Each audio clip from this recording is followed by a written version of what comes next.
प्रिय विद्यार्थियों, मैं आपका हिंदी अध्यापक धनीराम रामपुरा की पाठशाला में आपका पुनः स्वागत है। मैं आपको ये बताना चाहता हूँ कि पिछला मेरा जो वीडियो था उसमें मैंने आपको क्रिया में केवल अकर्मक क्रिया के बारे में बताया था और इस वीडियो में अब मैं आपको सकर्मक क्रिया और क्रिया के और भी भागों के बारे में बताऊँगा। लेकिन आपसे ये निवेदन है कि अगर आप क्रिया को पूरी तरह समझना चाहते हैं तो इसका पहला वाला भाग जरूर देखें। तो आइए अब हम आज चर्चा करते हैं सकर्मक क्रिया के बारे में। सकर्मक क्रिया, और मैं आपको बता दूं कि ये क्रिया का ही भाग है, यानी जो क्रिया हमारा टॉपिक है उसी का एक ये पार्ट है जिसका नाम है सकर्मक क्रिया, और ये कर्म के आधार पर होती है। देखिए, सकर्मक क्रिया का मतलब होता है कि जब वाक्य में किसी कर्म की आवश्यकता हो, यानी सकर्मक क्रिया का मतलब है कि जब वाक्य में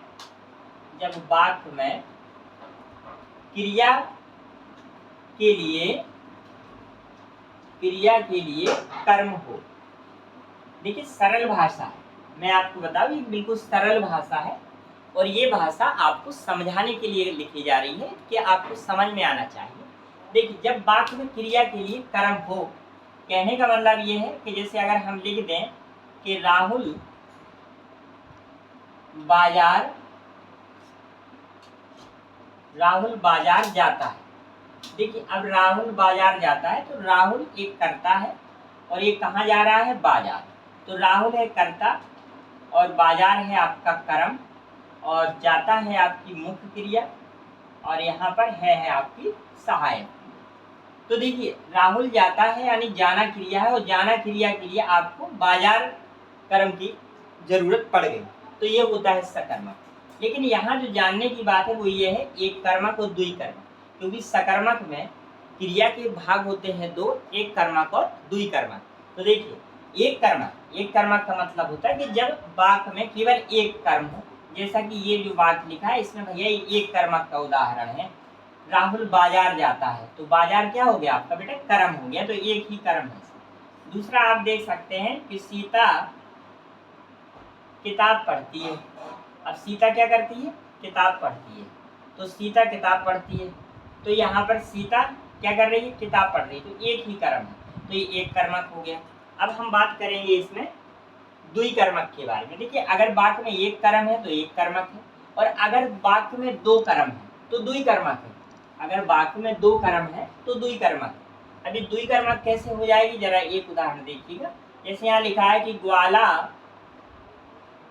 ग्राहक को दूध देता है या बेचता है? बताइए आप लोग, देता है या बेचता है? हमें मालूम है कि आप देता है लिखेंगे, लेकिन देता है नहीं है भैया, बेचता है। भैया, ग्वाला तो दूध दे नहीं सकता ना, ग्वाला तो दूध बेच सकता है। ग्वाला दूध कहाँ से दे देगा भाई? दूध तो गाय भैंस बकरी देती है। तो ग्वाला क्या है? करता है। ग्वाला क्या है? करता है। और किसको बेच रहा? ग्राहक को। क्या बेच रहा? दूध। तो ग्वाला है कर्ता, बेचना है मुख्य क्रिया, है सहायक क्रिया। तो भैया ग्राहक और दूध क्या हो गए? दो कर्म हो गए हैं। ठीक है, जैसे मान लीजिए मैं कहूँ कि मैं कार से कानपुर जाता हूँ। मैं कार से कानपुर जाता हूँ। मैं कहाँ से? कार से। कहाँ? कानपुर। कौन? मैं करता है, जाता हूँ मुख्य क्रिया।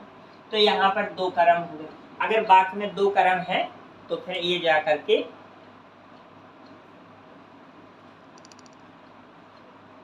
क्रिया का नाम बिल्कुल इसका चैनल है। ठीक है, तो ये जो दोनों वाक्य थे ये किसके थे? आपके द्विकर्मक थे। किसके थे? द्विकर्मक। तो ये आपका द्विकर्मक। ठीक है, तो आप देख लीजिए भैया, जहां जहां आपके सहायक ये सकर्मक क्रिया के अंतर्गत जो द्विकर्मक है उसी के बारे में बात हो रही थी। तो ये ग्राहक हो दूध, कार और कानपुर, तो ये हो गई आपकी द्विकर्मक। ठीक है, एक कर्मक आप जान ही चुके हैं। अब हम आपको चलेंगे सीधा का सीधा लेकर के अर्थ और रचना के आधार पर। तो अर्थ और रचना के आधार पर जो क्रिया है इसके लिए हम लोग दूसरा वीडियो बनाएंगे। ठीक है, और आपको विस्तृत रूप से बताएंगे। ठीक है, तो आप हमारी वीडियो लगातार देखते रहिए।